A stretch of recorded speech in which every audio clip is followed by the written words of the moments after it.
to the inaugural episode of the M&A Mastermind podcast. This is a place where we bring in experts in the M&A space, bring them in one spot, and teach you how their successes have helped them in the industry.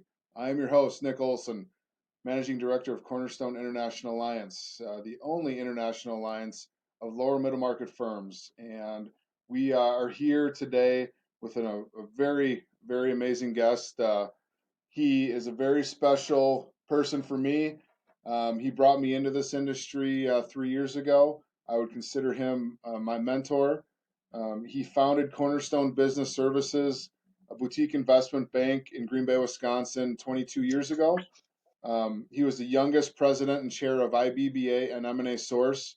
He is an author of a book and a corresponding workbook called Finish Strong. He helped create the first motion picture rated documentary on mergers and acquisitions called M&A, which just recently launched. And he founded Cornerstone International Alliance, which is what we're talking about today. So I'd like to welcome my guest today, Scott Bushke, to the show. Thank you, Nick. Glad to be here. All right. I'm honored to have you on here. I'm excited to get this podcast rolling. This is our inaugural episode. And what better way to talk about this than why you created Cornerstone International Alliance and how we focus on we are stronger together. And so let's dive into it. First and foremost, I just want to get a brief background and understand, why did you get into M&A 24, 25 years ago?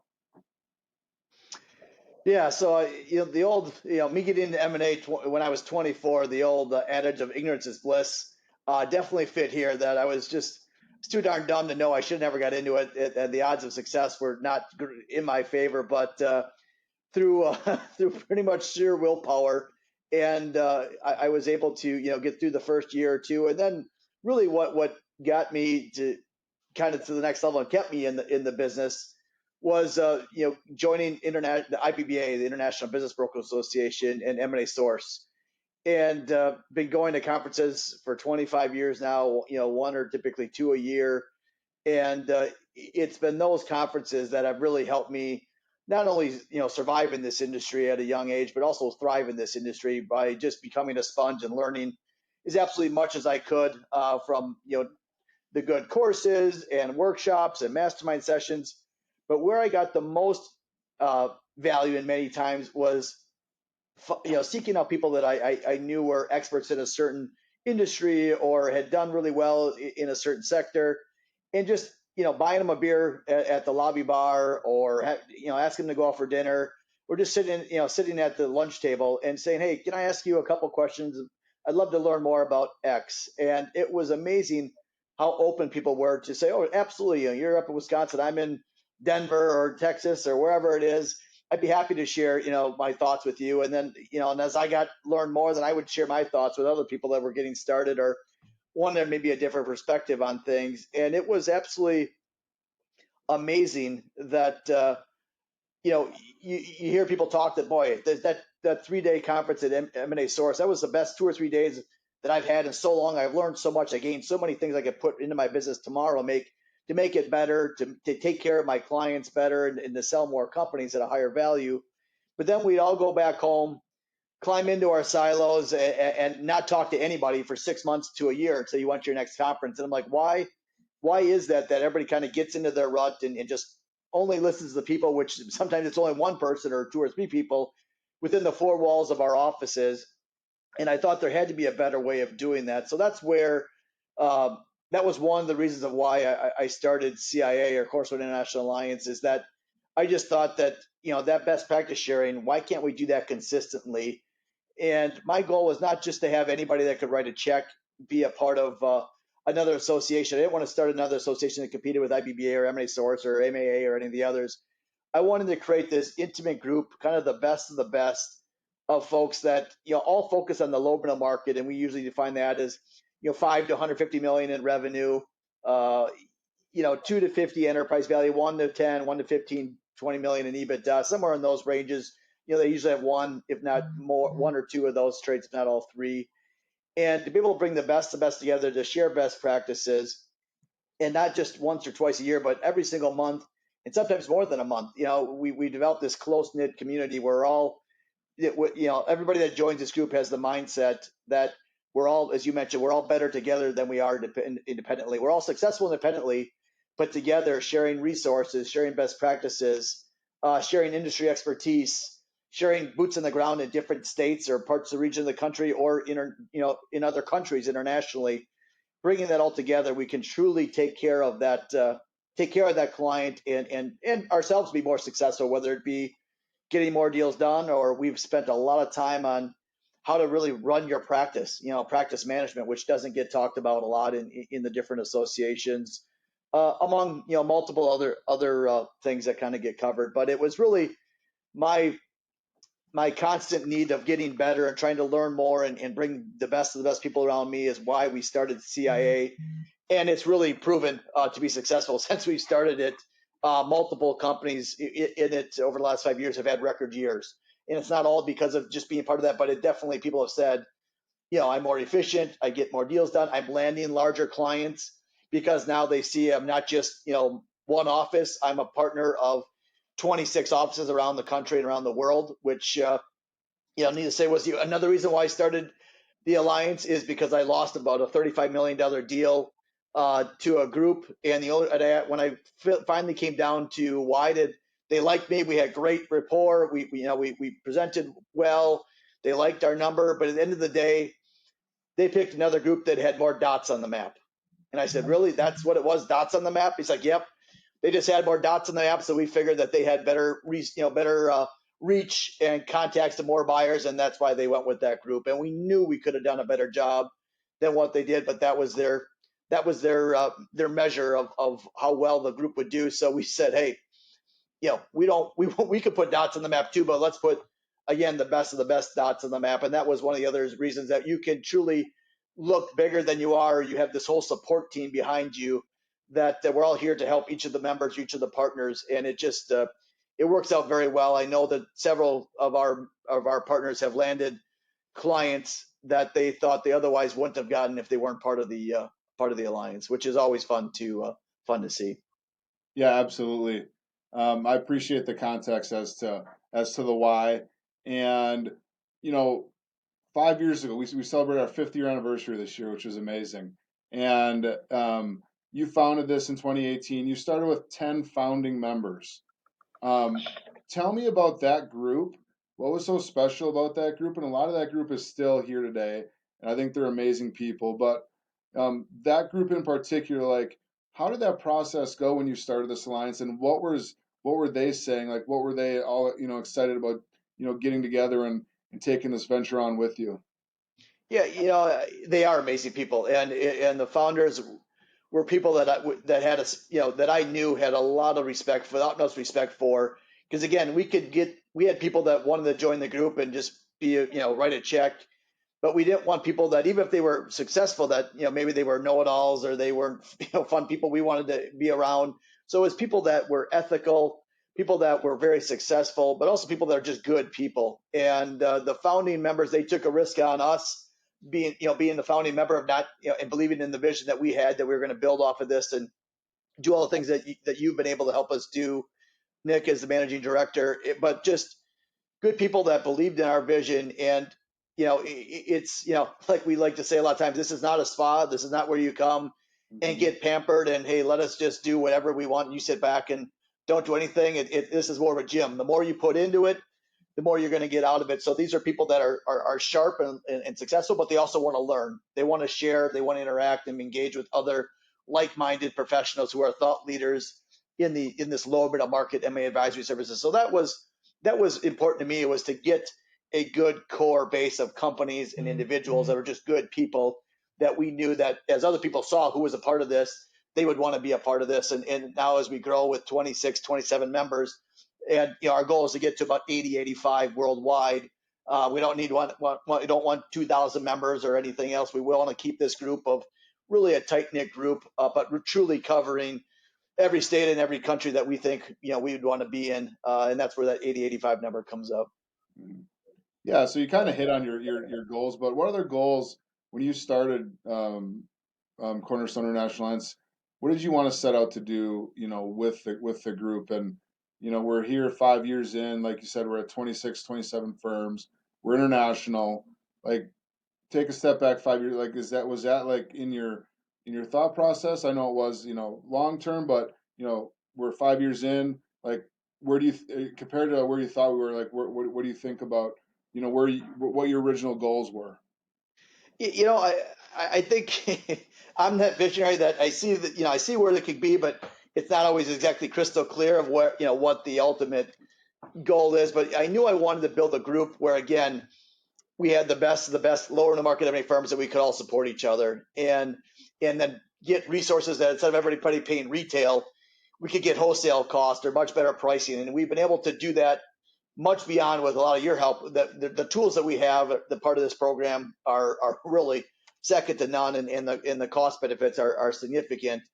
Um, but I think what I wanted was, at someday it'd be cool to do, $1 billion in enterprise value, with the group. And in year, what was it, 4, we hit 1.1, and year 5 this year, or actually year 3 we hit 1.1, and last year we hit over $1.3 billion enterprise value as a group. And that's just cool to see how much impact we've had on so many business owners around the globe. And that's what we want to continue to build on, to continue to raise that number to help more and more business owners. Because as all the advisors listen to this know, these business owners get one chance to successfully sell their baby, their company, and it's usually 60, 80, 90% of their life's worth, and their net worth.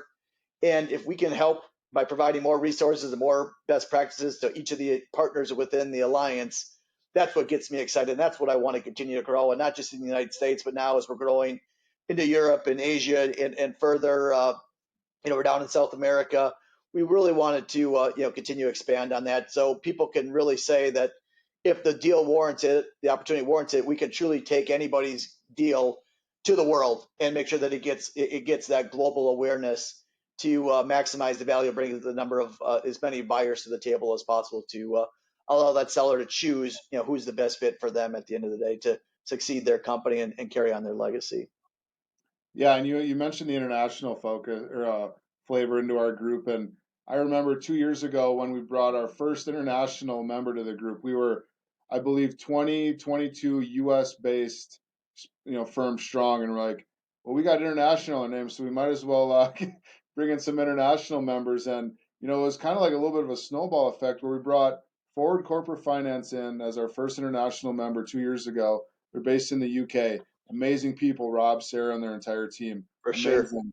And then shortly after that, we bring in Portage M&A Advisory out of Toronto area, then Confederation M&A in Atlanta, Canada, and then True North M&A Advisory out in British Columbia, Canada, and then we got a partner in GMC Corporate Solutions in India, and then we brought in Guilherme and Caesar from WGF Partners in Brazil. Like, these international members are it's amazing to have access to these people, and just to see, like, the similarities and the differences in how they do their M&A work. And what do you think that's meant for you, for your firm, as well as the alliance, to have access to these international members? And I think you mentioned like boots on the ground, things like that, but just from an alliance perspective, what does that mean? Yeah, I think it's great when when a business owner goes to sell, they want to work with a firm where they don't feel they're going to leave any money on the table. And whether it warrants it or not, in some cases in the aluminum market it doesn't warrant it. Sometimes it does. That there truly would be an international play, is international interest, and when they can see that, if there truly should be an international interest, we have the partners, and growing. We've got several partners in Europe that we're talking to right now, in other countries, that we could truly they can have that peace of mind. The business owner can have that peace of mind that, yes, we can truly take your company to a global base, on a global basis, whether it's our partners over there or some of the other relationships that we've been able to build up that have, 10 to 20,000 vetted buyers that are corporate buyers, private equity buyers that are outside of the United States or outside of North America. It just really provides extra credibility to our partner firms, when they're talking with those buyers. And I think that's definitely helped us, when we're looking at larger companies in the aluminum market, to give that peace of mind that, yes, we're not just going to look nationwide. we truly have, can truly bring international exposure to your opportunity on a confidential basis. Hmm. Absolutely. And I think there's the collaboration with that group to understand how they do it is very interesting to me. And when you talk about collaboration, that's really what this alliance was built around is, like we said before, we're stronger together, but really that connection. And, you and I have done a lot of work recently on, what do we want Cornerstone International Alliance to be for our members? And I think we've always kind of came back to that connection and the camaraderie and the network that we've built. And so we meet monthly as all the principals of the firms, we meet monthly and talk about different topics and best practice sharing. And that's why we call this the Mastermind Podcast, because we do this on a regular basis in a big group. We're all coming together talking about certain things. And so in your opinion, Scott, like how are those meetings helped you, and what have you heard from other members as to what value they get out of those meetings? Yeah, I mean, they're really invaluable as far as doing this 25 years, and every day, we get in those meetings and I learn something new. It's just a different perspective, a different twist on, a process or a tool that someone's using that we haven't heard of yet, or, whatever it might be. There's always new ways of looking at things, new way of doing things. Is, once you decide that, yep, I've learned everything there can be in the M&A process or in M&A, you're just going to start to go backwards as things continue to change, and now bringing in AI and everything else. So it's if you want to continue to be a thought leader, if you want to continue to evolve as an M&A advisory firm owner, there's these best practice sharing, as you said, mastermind sessions, and some of the best practice speakers that we bring in to talk about a certain topic or whatever it may be, truly help you stay on that cutting edge and truly do help put more dollars in your pocket, because you're taking care of clients more efficiently, you're taking care of clients better, that they're getting higher values, which means, again, more commission dollars for you, the advisor. Mhm.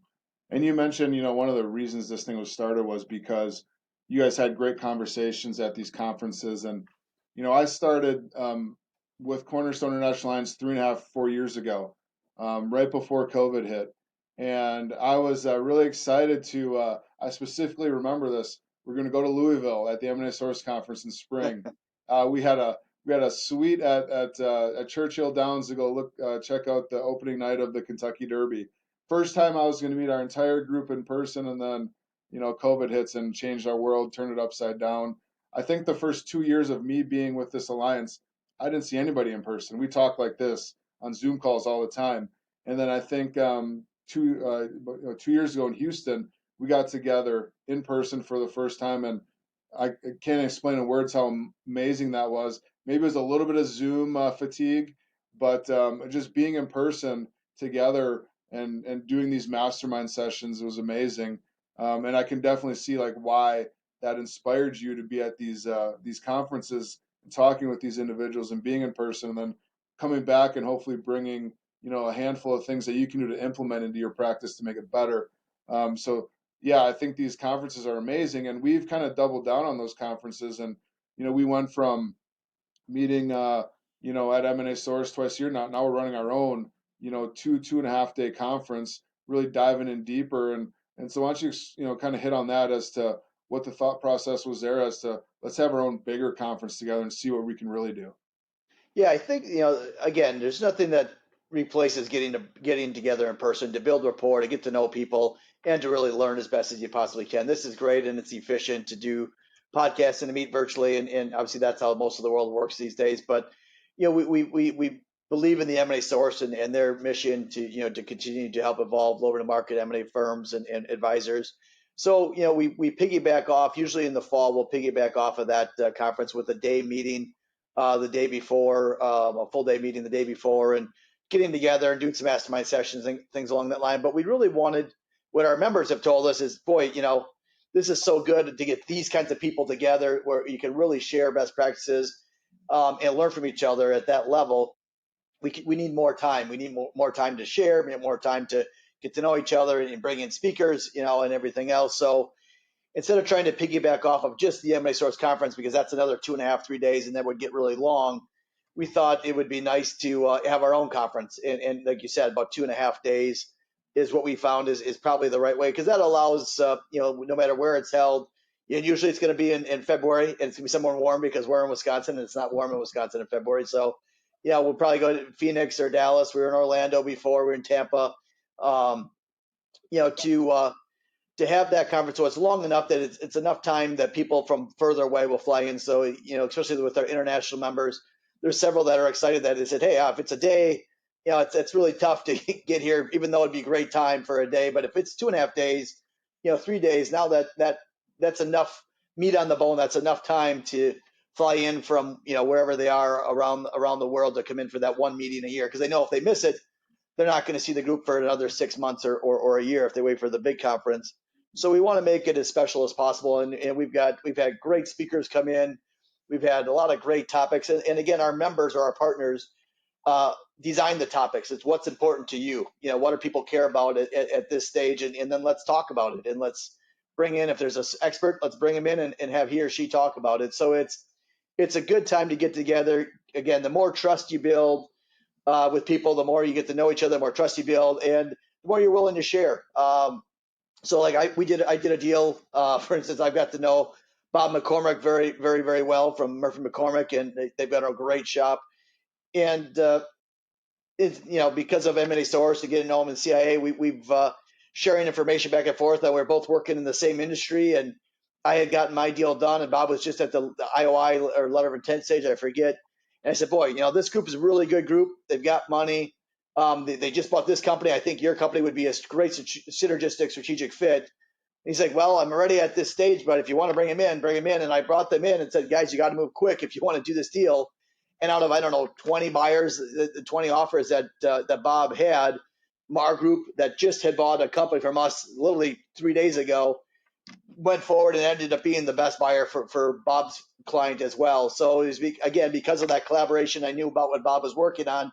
We had helped each other with how to position, both of our companies for sale.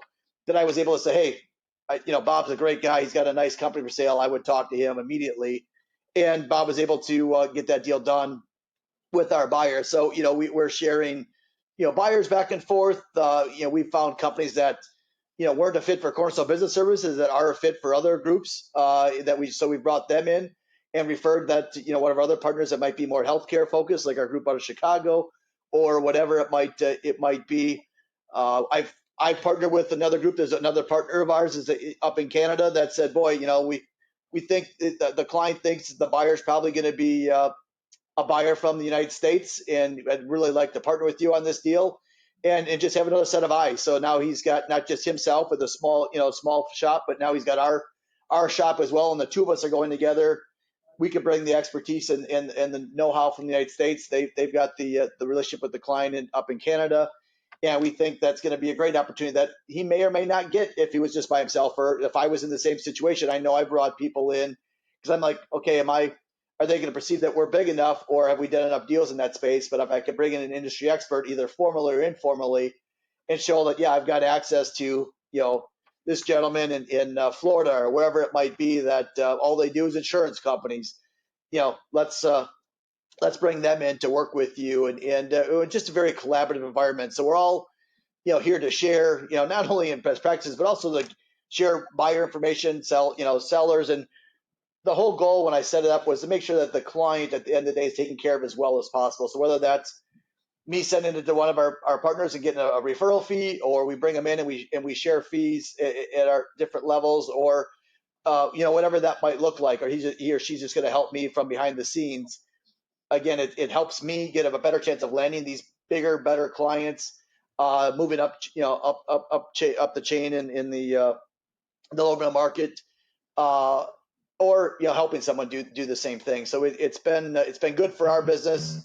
We've got larger clients over the last 5 years, and I think that's been a part of it, is just really leveraging the expertise and just the size of the alliance, be able to show that we've done thousands of deals, and over 3,000 deals. We've got over 1,000 years of M&A experience together. We've sat in the client's shoes. We got over 1,000 years of business ownership or entrepreneurship experience, and it just helps bring that credibility, and that's really what we want to do, is bring the credibility. So again, our partners can be as successful as humanly possible and help as many business owners as possible.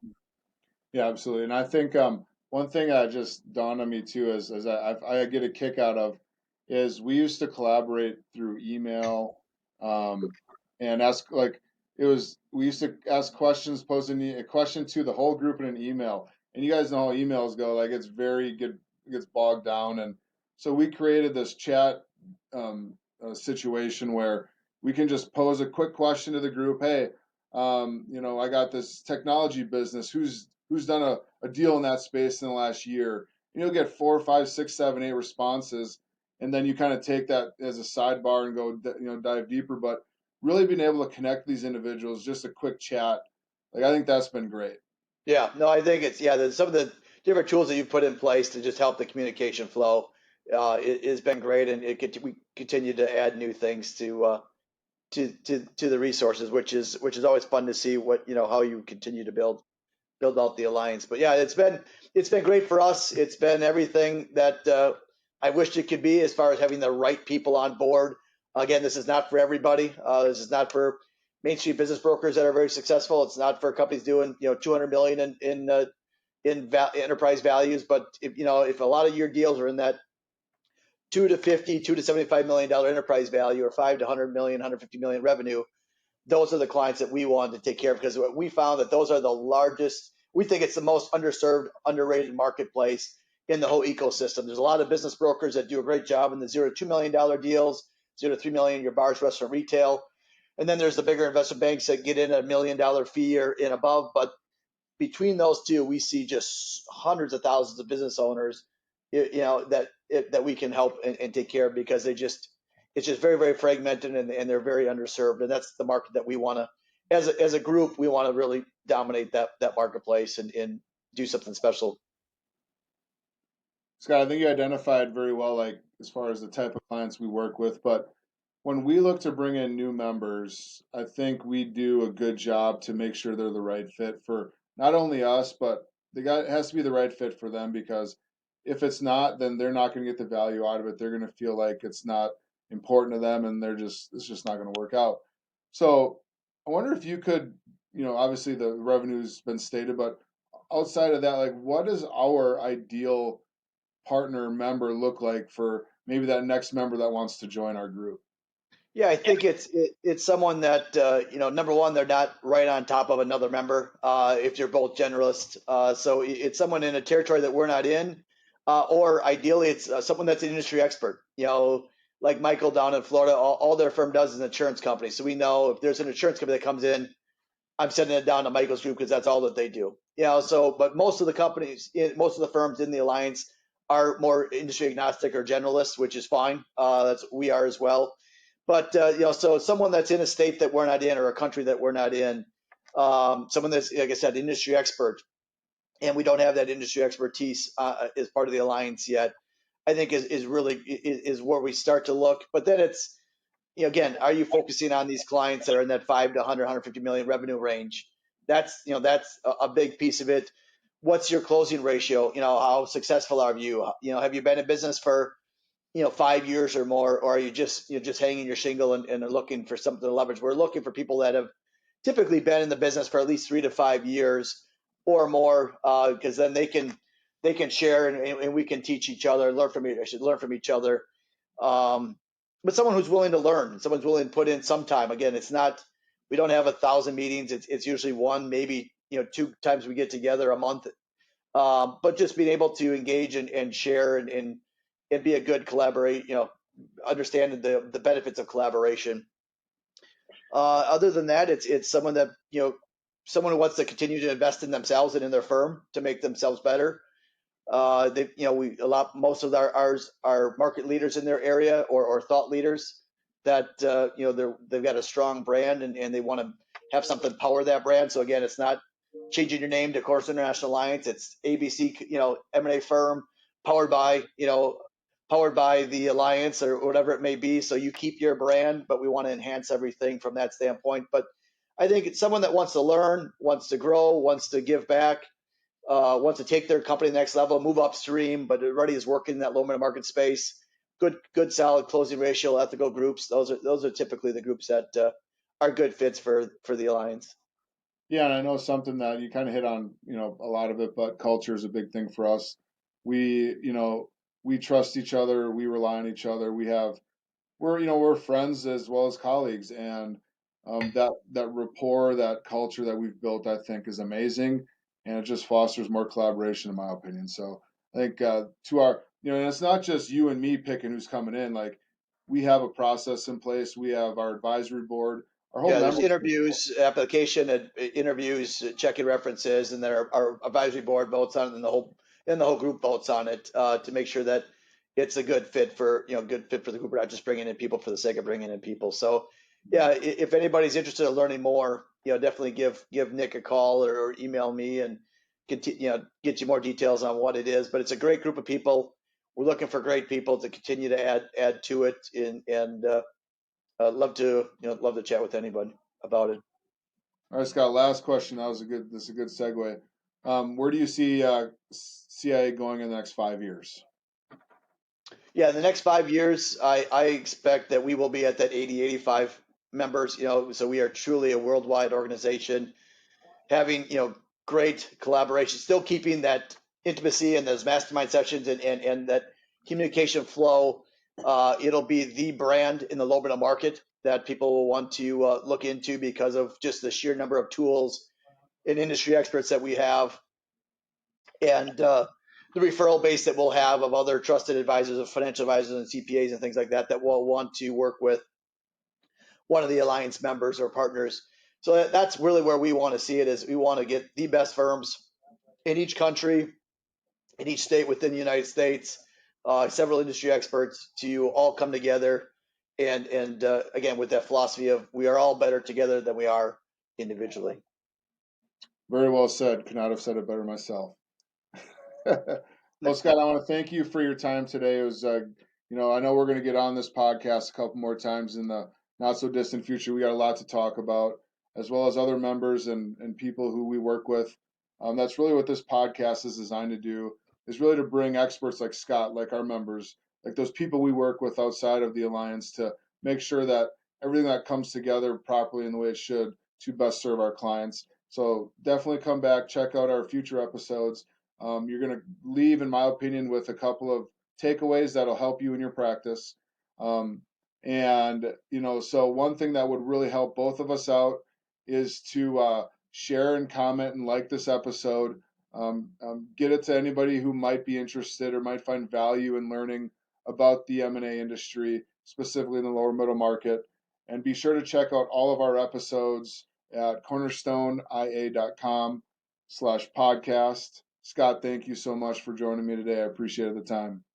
Thank you, Nick. And yeah, I think this is great. Again, the goal here is to help other M&A firms continue to enhance their practice and find some that might make sense to be part of our group. But I think the more we can do to enhance the M&A advisory community as a whole and bring best practice from all different angles of what your vision is, I think it's just great. So be happy to be part of it any way that I can. But thank you. All right, thanks, Scott. Until next time, remember, there is great power in the connections that we create. Until next time, thank you.